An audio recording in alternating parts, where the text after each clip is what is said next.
Amplifying Leadership podcast, where we bring you inspiring guest stories on leadership topics by sharing information, tips, and more.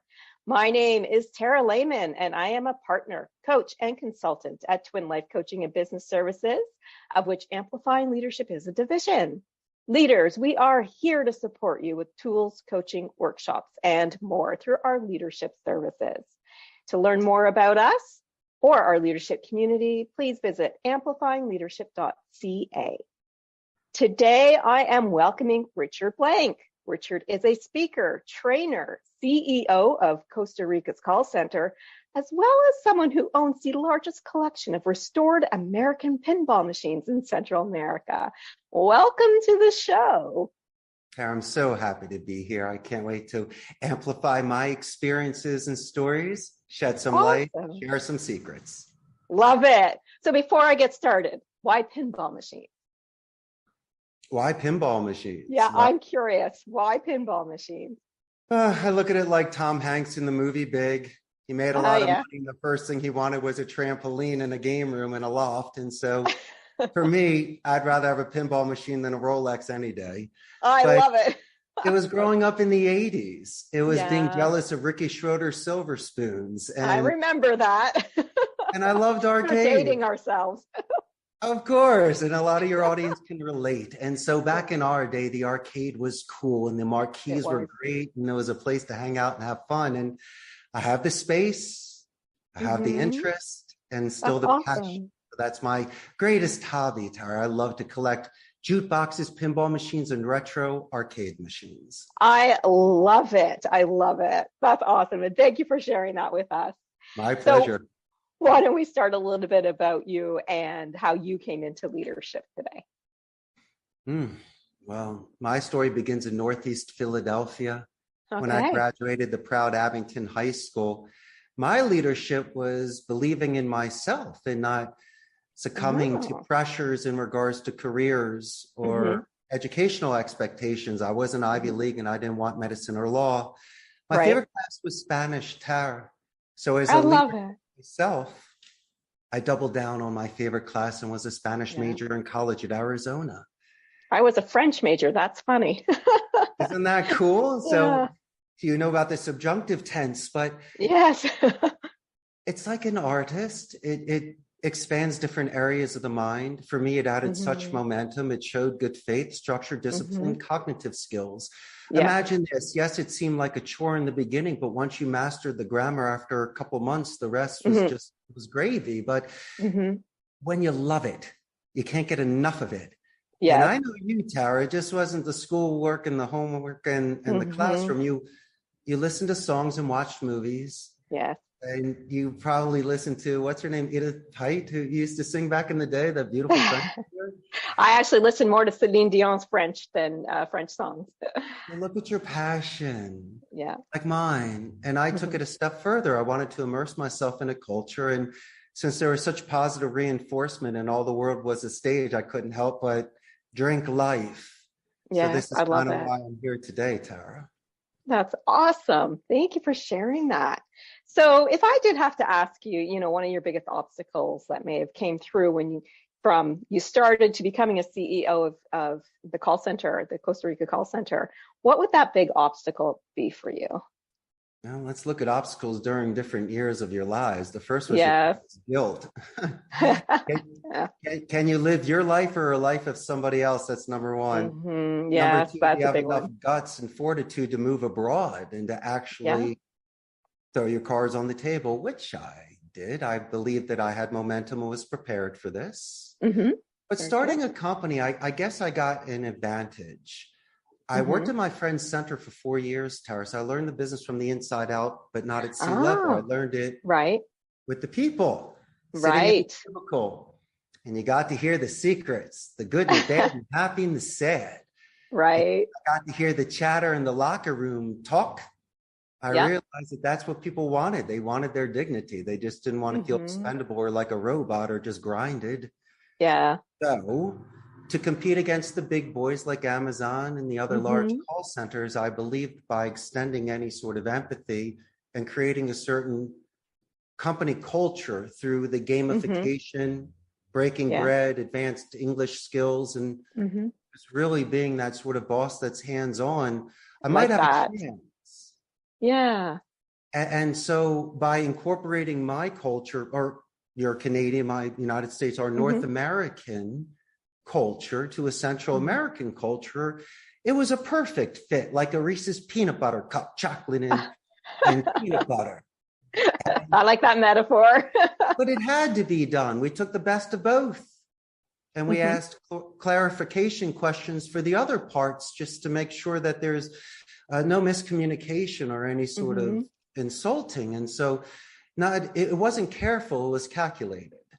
And so by being here, I met the right people in HR and IT and human resources, my accountants, my attorneys, that assisted me where it needed to be done, where I could focus on what I did best. Was my luxury trade, being a linguist and teaching them how to have patience on the phone and to really show active listening and anchor and name drop and do the art of speech that we both know and love, Tara. And so that's been my whirlwind. That's great. And you said one of my favorite two words, active listening. When it comes to communication, that is, I love hearing that from leaders. So you mentioned to me earlier about conflict management and it being a key factor that leaders have to deal with. Can you share your thoughts on why that is an important discussion topic for you? Of course, because there are things that are happening outside the office, my friend, that you and I have absolutely no idea about. I try to give people the benefit of the doubt. And I'd like to sometimes call the balls and the strikes and give a heavy dose of Philadelphia guilt, just to see if I can snap you out of it. Because between me and you, Tara, you're out of character. Last week you were ripping 44. You're only doing 12 today. What's going on? So, if somebody can feel comfortable enough to be able to disclose without me prying, then we might be able to fix it. But prevention is better than a cure. And conflict management is important because it depends on the relationship and how much you value it. Are you willing to fall upon a sword and say you're sorry, or allow someone just to speak their mind? Or do you have to win every single argument just to prove a point?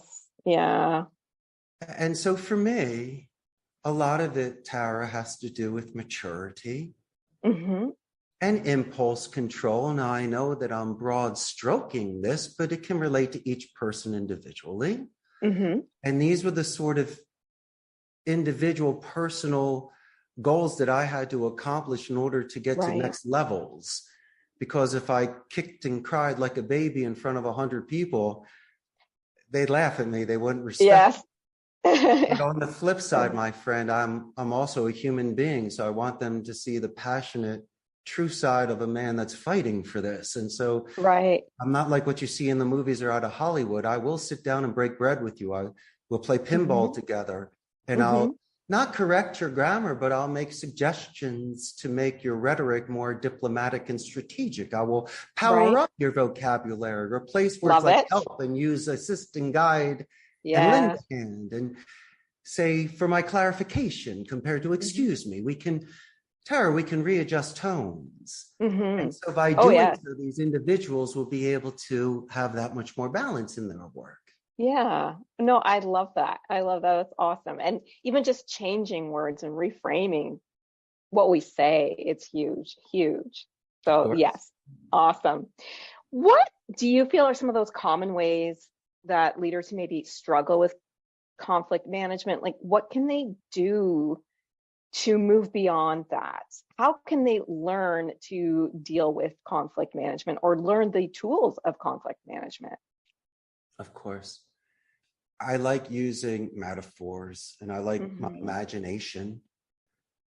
People need to put their egos aside. You'll get your 90-run touchdowns from time to time, but you also, like in American football, need your first downs. You need to win, like in hockey, from the Flyers against your Toronto Maple Leafs. We need to win the face-off in order to get down there and score the goal on you guys. So I'm a huge Flyers fan. You know how that are you? But my mentor and my favorite was Bernie Perrant, which was a Canadian goalie, and I actually got to meet him back in the 70s when they were. Oh, did you? Oh, yeah, Bernie's the best. But getting back to my point, as a CEO, you got to be grounded and humble. If there's no win, then your sale is useless. So I needed people to believe in this to come back. You can't yell or threaten people because they have the leverage and can quit. Yeah. But you need small wins. You need to see the mountain in the distance, but count the steps and do checkpoints. So I love that. You can feel good about yourself, even if it is, yeah, but Richard, I didn't make money today. Okay, well, did you write a composition? Did you do your due diligence and look at a LinkedIn profile and a website? Did you find some clues and some goodies out there where you can anchor with the person? And if you're sending an email or leaving a voicemail, you make it tailor-made. Like my friend Tara, if you left me a voicemail and mentioned my pinball machines, you'd have my undivided attention for 5 minutes. So these are the sort of little gifts that people are putting out there, but most people are too lazy or they just don't see it to pick it up. Right. And if you can just slow down for a minute and not make 100 phone calls a day, but maybe make 80 and put on an additional minute or two to present your menu, engage reactions, and name drop and company name spike and positive escalate, then there is a very, very good chance in the beginning you can build such momentum like a swimmer off the wall. You can push half the pool if you do a perfect push. Right. Yeah. Yes, I like that. You have great metaphors. I really do like that one. Got to think like a 12-year-old, Tara. Yeah. So let me ask you this around conflict management and linking it towards communication, for example. If you're training new employees and you want to train them around conflict management, what types of communication tools are best to share? Perfect. You have the armor, the shield, and the sword. Right. First is the armor, which is the psychology. And so I put fear into perspective. You, my friend, studied French as I Spanish, as they did English, amongst other languages. So why don't we say that learning a second language is 10 times harder than any account that I'm going to put you on? Right. Okay. So me, you're like, yeah, you're right. I know I'm right. So everyone calms down. So now I take 30% of that weird head and we readjusted it with good stuff, right? I put jelly beans in it now. That's number one. And number two, we discuss their vocabulary. The thesaurus is exceptionally important because they're bilingual and they have comfortable vocabulary, but I think they have to understand the significance of certain words and trigger words. Yeah. And then they have to take their phonetics into consideration because their vowels are a little bit different. So what we can do is we not cheat, but phonetically we can write out the word, but still know how to spell it correctly. So at least when you're seeing it, that E and the I, it doesn't matter now. Even put in that silent H, it doesn't matter. They can, if you can do it and put it together like a Tinker toy, perfect. I'm giving them weapons to use. I don't compromise ethics, values, or morals. And then how about this one? We have them memorize the military alphabet on the first day so they can anchor with any veterans. They can ensure that emails don't bounce back, Tara. And a lot of the times people have beautiful names. And by taking the time to discuss that beauty mark and how to say it correctly, is probably one of the greatest compliments to give somebody because most people are afraid to ask. Yes.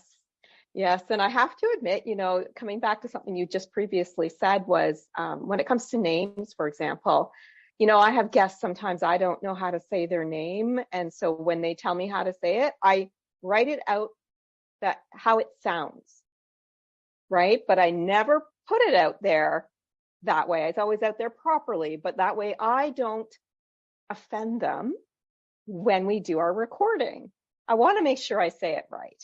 And so if it helps me to write it out a little differently so that I can go beyond that, that's a really great tool. And I'm really happy that you had mentioned that without offending. You don't ever want to be offending anybody. No one's offending anybody with our good faith. But then here's the skinny. This is how you're going to lock them in, Tara. you have to follow it up with a question. You can't just say, how do you pronounce it correctly? Yeah. What's the significance of that name? And they're Yes. going to say, Tara, I'm so glad you asked. It reminds me of mountain caps with snow that go into the river and this and that. And you're like, that's a beautiful name. Or like, you know, how the American Indians would have these beautiful names that represented vigor and courage. Animals. And animals. And so what a colorful name. Yeah. And so you could almost ask even more and more and more. And the next thing you know, they're telling you a story about great grandma passing it down through generations. And let me put you this way, out of 100 people that have prospected this individual, you're probably the only one that not just asked how to spell the name. Okay, fine, that's 10. But you're the one who knows about the mountains and the rivers and the animals. So you can nickname them next time you call me. You're like, what's up, Golden Wolf? You know? Yes. and you know, it's not a guaranteed sale, but it's guaranteed attention. And so people love you for that. But take it even another step, because there's gatekeepers and there's individuals that work with you. And so we do positive escalations. We mention individuals that assisted us, and we do it in writing. Yeah. So when we call the company back, they remember us and give us more. And it's something that people love to do because we're gathering, and we can see the growth from it because people remember us, which is such a it's wonderful. Yeah. And I remember going to see a speaker one time, and he said the one thing he does to remember other companies and people, because he was talking about networking at the time, was he goes home after he meets somebody and he writes something about them on one of those Rolodex cards. So their name, their contact information, something significant. So if he ever had to reach out again, there was an immediate connection.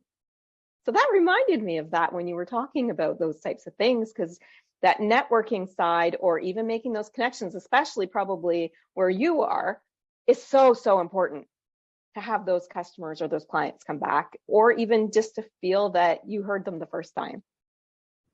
No, I totally agree. And your friend did something very spiritual. If you think about it, technology today, 9 out of 10 would have been typing it in. Yes. Your friend actually goes severe old school, takes out Rolodex. the time to write it. And for me, I think that's a wonderful tradition. I think it's excellent luck. And this individual knows that it's putting such extra effort, energy into it. Yes. That it's going to come back because it's there. Yes. So, hats absolutely. Off, friend. Yes. So let me ask you a question about connection, because where you work, that's a huge piece of communication. So how do you ensure that you still connect with remote workers? Oh, in Costa Rica, we do have the best infrastructure in Central America, so the grid stays up. Okay. And so that's very good for us. Whereas there's no shenanigans because we can monitor them. Their work is fine. It hasn't dipped. And once again, there's immediate communication with supervisors, IT, with each other through certain chat applications. Yes, that's good. But you know, it's the isolation. It seems monotonous there. Their work performance is great, but to me, I think it maxes out. It has a ceiling to it. Okay, because sitting next to you, Tara, giving you a high five when you just rip that call, and then we go get pizza at lunch, that's that extra 10%. Yes. You can't get that at home. You need that with your coworkers and your best friends that reduce attrition and make it more fun. Yeah. And so I think we lost a little bit of that spontaneous spark magic that people had here when they were feeding off of that amazing energy that was going on the floor. Yes, we found that too when COVID shut most things down. I was working for an essential service trucking industry, and I was, leading the team then, and it was hard. So we tried things like, the virtual coffee chat, or one-on-one meetings was the way we connected as well, to just having people who were external call in on Fridays, just to make sure that we're checking in with them. Yeah, and as long as their work isn't going down, there's nothing wrong with that, as long as we're connecting and communicating with them. So that's really great. But they get stagnant because if you think about it, when you're a musician or you're with somebody, there's magic that happens that moment that would have never happened virtually. But yeah, you can compare notes and we can be on Zoom. No. There's that energy in the room. Yeah, like you said, the high fives don't happen, or the woohoos, or did you hear that? You miss all of that, and it can be very difficult. Tara, do you want to know where it really is? It's the pick me up. It's the person that knows you so well that looks at you and you go, come on, buddy, let me get you some coffee. Yes.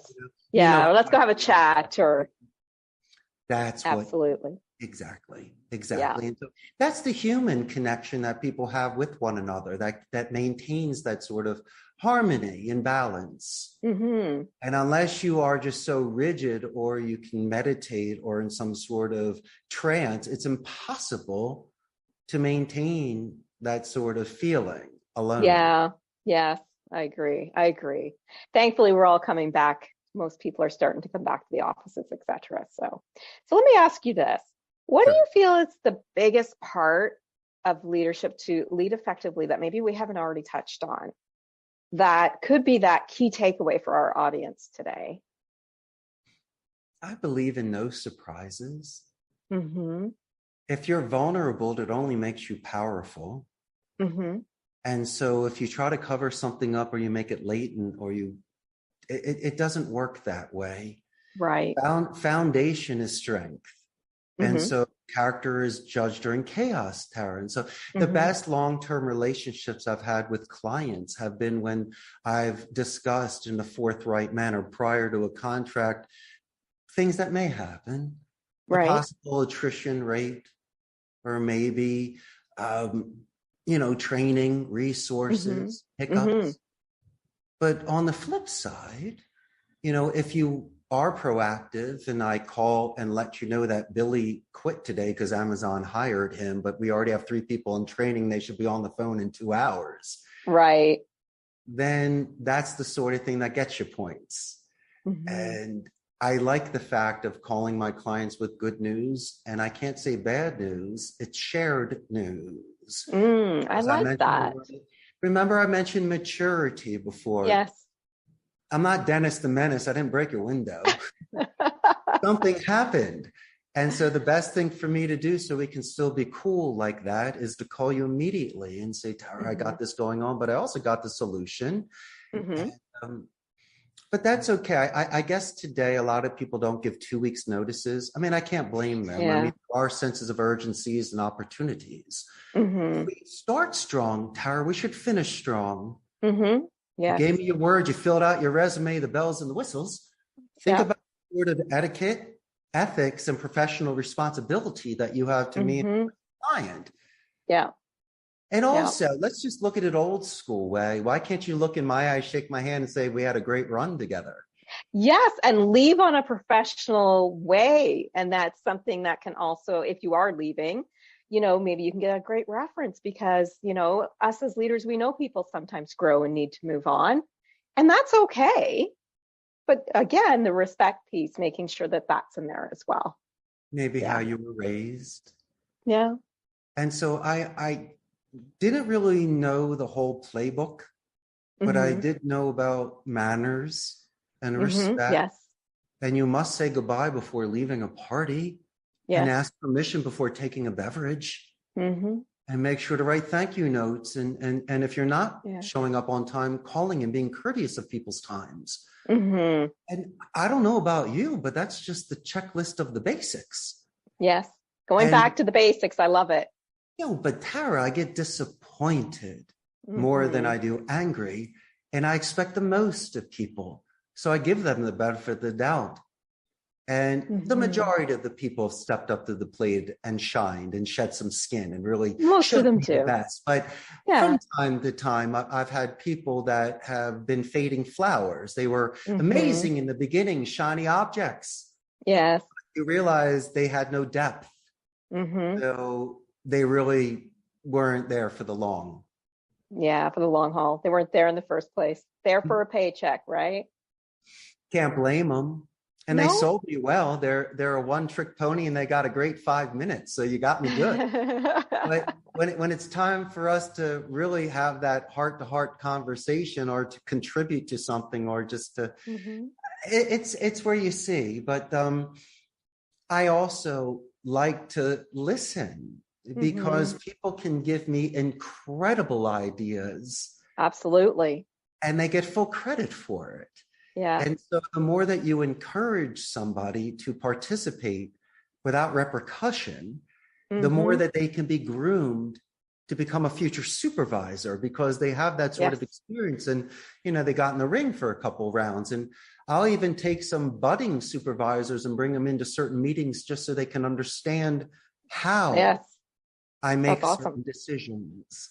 Yeah. So they understand about finances, contracts, and other things so they can really see what's behind the curtain and why we make certain decisions. And so that's why we delegate, Tara, and that's why we surround ourselves with people that can be promoted and grow with you. Exactly. Delegation. Love it. Because you can also help them grow, which is what so many people want. And it may not be the ideal time to promote, but we can still help them with delegation and training. Right. Great. Well, thank you so much for a great conversation today. If anybody wanted to learn more about you or about your business, how can they find you online? I got a very, very large Facebook fan page, about awesome. 17,000 local goes. So, that's awesome. Miss Tara, when this goes live, I'm going to make sure to put you there front and center for more fans, but just so your audience can know, it can really give them a grasp of the business process outsourcing industry in Central America. Now, Costa Rica is north of Panama, south of Nicaragua. We're the only democratic society in Central America, so there's no standing army. There's a 95% literacy rate. And so our skill sets here are incredible, but we're really known for our ecotourism and medical tourism. And Tara, I don't know if you can surf up there in Canada, but we got some of the best surfing in the world. So, all right. Well, what should they look up if they're looking for you on Facebook? Costa Rica's call center. Costa Rica's call center, everybody. Thank you so much for sharing your story and all the information today. I really appreciate it. I had the best time, Tara. Thank you so much.